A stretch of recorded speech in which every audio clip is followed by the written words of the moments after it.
En we zitten weer op de fiets, want we zijn natuurlijk nog altijd op zoek naar het mooiste fietsplekje in ons fietsparadijs Limburg.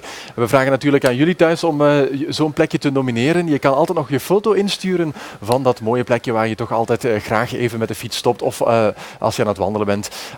Om dat met de rest van Limburg te delen. Je kan dat nog altijd doen via toerismelimburg.be. Daar kan je heel eenvoudig je foto uploaden en zo maak je kans op zeer mooie prijzen. En maak je kans om hier bij mij of bij Cynthia of bij Rudy op de fiets te komen zitten om wat meer over dat plekje te vertellen. En bij mij zit Dominique Verbeek uit Neerpelt, Sint-Huibrechtse Lil om precies te zijn. Ja. Lul, zoals ze de volksmond zeggen. Ja, van Lil. Zeg, ja, ik ben zelf ook van Neerpelt.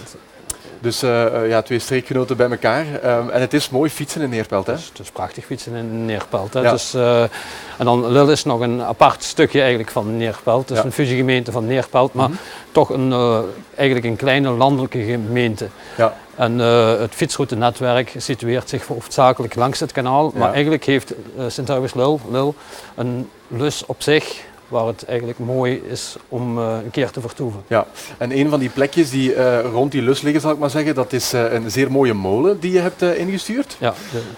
Heel herkenbare molen eigenlijk wel, hè? Mensen die van de omgeving zijn. Het is een mooie gerestaureerde stenen beltmolen. Is nu goed 10 jaar geleden gerestaureerd en wordt nu ook op regelmatige tijdstippen opengehouden voor het publiek. Ja.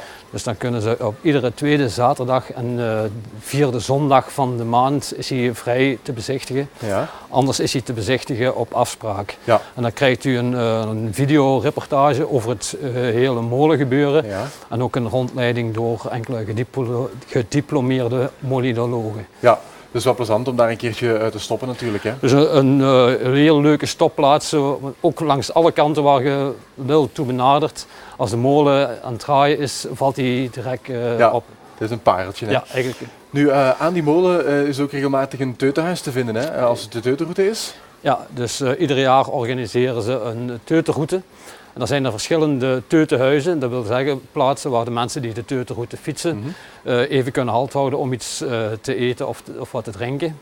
En dan is de molen is, voor Sint-Huibrechtse-Lil het teutenhuis van Sint-Huibrechtse-Lil dan. Ja.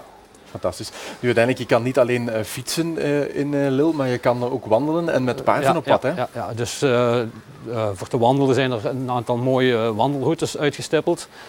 Ook is het man- en ruiterroutenetwerk komt ook aan in Sint-Huibrechtse-Lil. En er is er nu onlangs een nieuw toppleisterplaats geopend. Ja.